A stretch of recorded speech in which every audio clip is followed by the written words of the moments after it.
لێرە لە بەردەم دەستەی مافەکانی مرۆڤ ناڕەزایەتیەکانمان دەردەبڕین، بەڵکو فشار بخاتە سەر ئاسایش و حکوومەت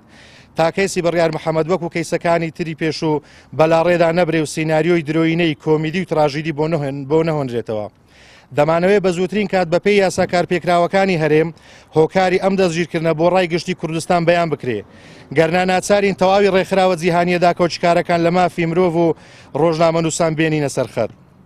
بڕیار محەممەد کە وەک ڕۆژنامەنووسێک ئەندامی کارەی سندیکای ڕۆژنامەنووسانی کوردستانە دەبوو سندیکا پێش هەموو لایەک خاوەنددارێتی ئەم کەیسەی کرد بە، بەڵام وەکەمیشە شەرمیان لە ناوەکەی خۆیان نەکرد و سندیکاکەیان خستەوە باوەشی هەژمونی دەسەڵات. ئێمە ئەمڕۆکە سکاڵامان لەسەر ئاسایشی هەولێر تۆمار کرد بەوەی کە دەستگیرکردنی بڕیار محەممەدی پەیامنێری ڕۆژنیوز کە دەستگیرکردنێکی نایاساییە